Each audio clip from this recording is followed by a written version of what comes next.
Peter is up next.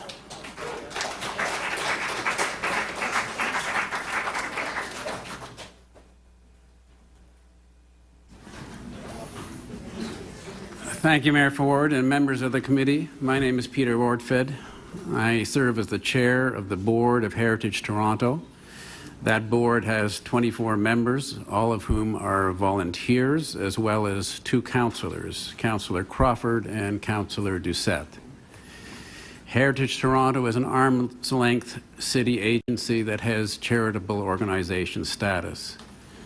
Heritage Toronto provides a valuable service to the citizens of Toronto in its promotion of a greater appreciation for the city's rich heritage through a wide variety of programs, activities, and services, including our walks program, our free walks program with 5,000 participants a year, our plaques program, which erects approximately 50 plaques a year, our awards gala event, which has approximately 1,000 attendees. Our organization partners with and supports the efforts of local community groups and helps citizens to navigate the complex world of heritage preservation in our city. Many do this through our website, heritagetoronto.org, which has 120,000 visitors a year. We know that this activity is held in high regard from the level of support Heritage Toronto receives from citizens, corporations, sponsors, and city councillors themselves. There are no specifics in the KPMG report recommendation that Heritage Toronto may be more cost-effective as an independent agency. However, the suggestion that federal or provincial funding may make up some shortfalls is unrealistic. The federal government funds Heritage Canada, and the provincial government the Ontario Heritage Trust. Heritage Toronto actually realizes, in our opinion, a very high return on the investment to the city based on the very small annual financial contribution from city revenues. Over the past 4 years that I have volunteered on the board of this organization, I have seen Heritage Toronto absorb a 5% cut in its city grant annually. Our projections for 2012 has the City of Toronto providing a base grant of $300,000, which will require us to raise another $500,000 for our overall program operation. That money comes through individual contributions from our membership and volunteers, from donations, from foundations, as well as sponsorships from our very generous corporate partners. We are fortunate to have the support of organizations such as TD Bank. Peter. Thank you. Your time's up. Any questions? Yes, Councillor Matlow. Through you, Mr. Chair. Did KPMG has made offered a very serious option that this committee and council is going to consider? When and if, or did they contact you or your office and ask you about the context of the work that you do, the funds that are needed to run your affairs? Did they ever just sit down and ask you any questions at all? They did not sit down and ask me as the chair of the board, but they did have a brief meeting with Karen Carter, our executive director, who sits beside me. And did they ever ask either of you if it's realistic in the context of what you said about the federal government and a provincial government that also has some very serious financial woes? Did they ever ask you if you seriously expect any funds coming from other levels of government anytime soon? I think they looked at some models of other cities and expressed some opinion that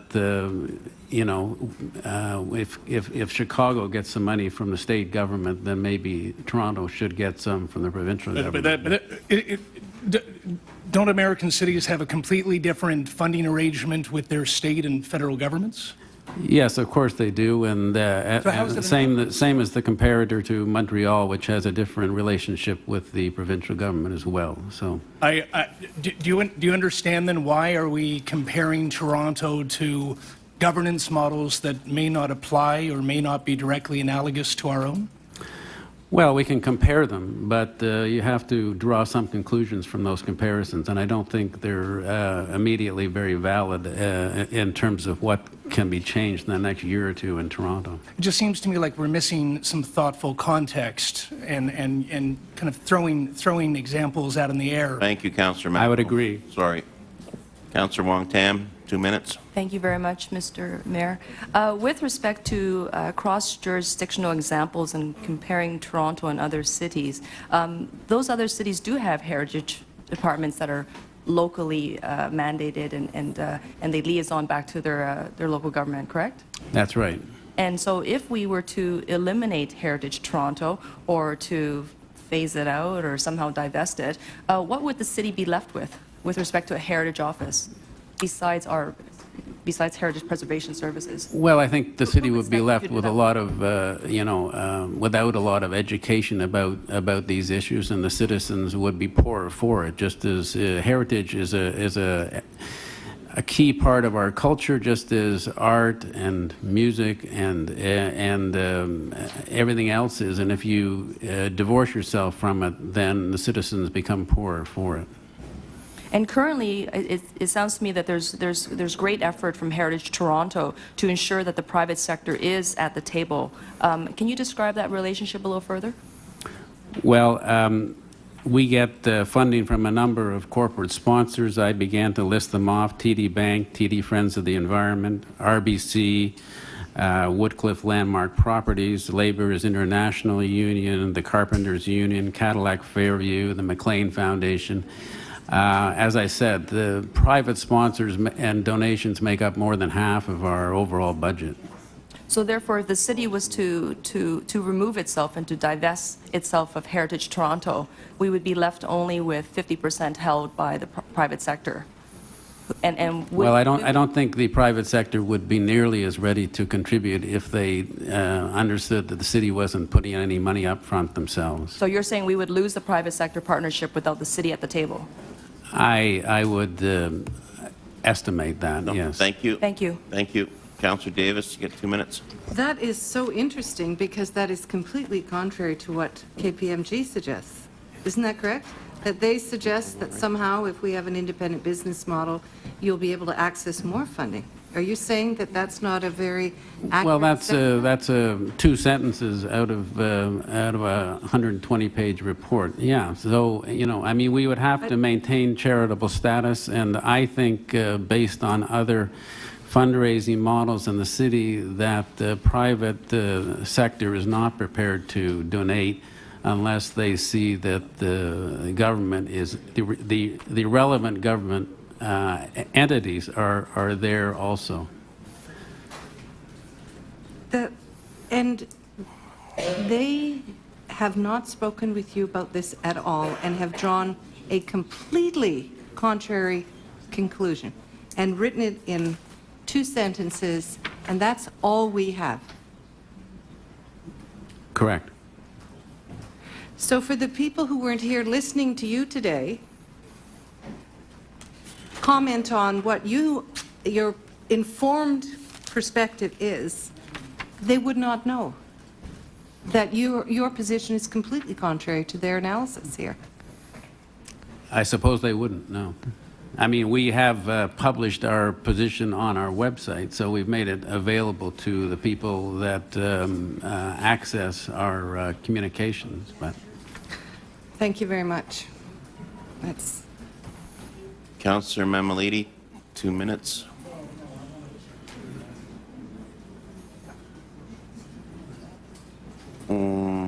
Okay. Can you hold on 1 second?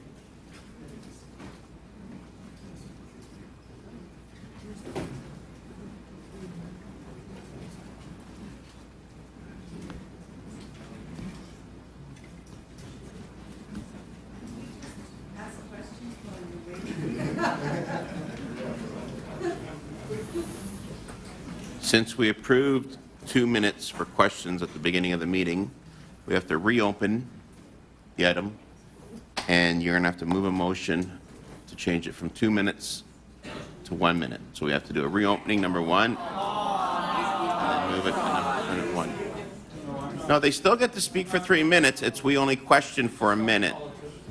Okay? So you got to reopen it. I'm not suggesting to make a change with deputants. Right. I'm suggesting that the politicians only ask questions for 1 minute. Right. So what the only change is going to be, you still get to speak for 3 minutes, but when we ask you questions, we're asking 2 minutes. Councillor Mammoliti only wants to ask 1 minute. Okay. So there's a motion on the floor to reopen it.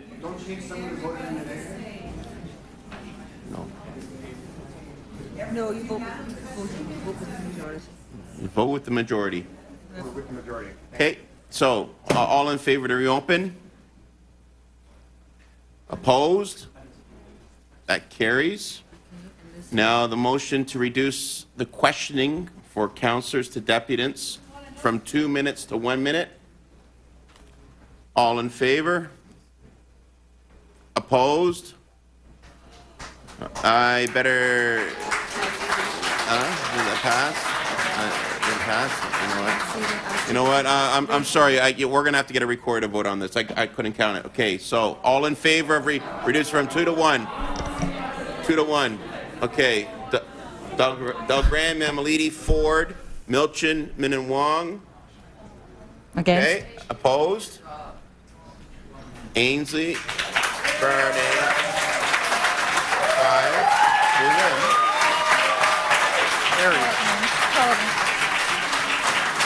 It carries. It carries. Huh? It carries. I thought it carried, yeah. It's 5-4. It carries. 5 to 4, that would be carried. 6, 7, 8, 9, 10. It's 5, 5. It's 5-4. Councillor Berardinetti, how are you voting? You're opposed?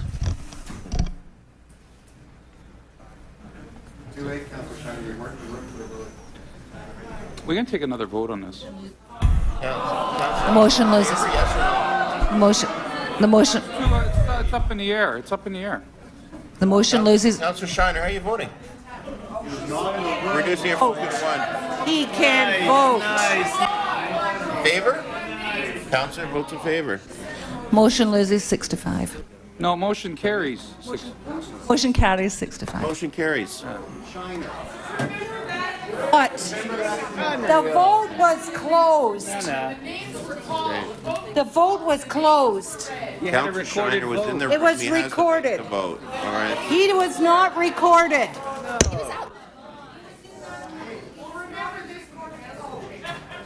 Okay, so.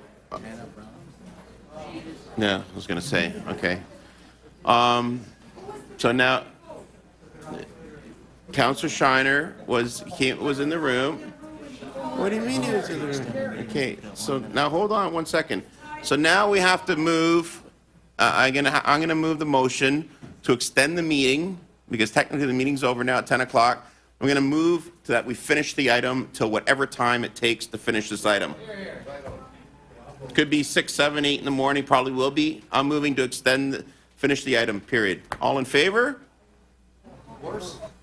Okay, opposed? Okay, that carries. He wasn't in the room on the vote. Okay. I was in the middle So- of calling the vote and he called it. I can't Okay, hear him. so, That's unbelievable.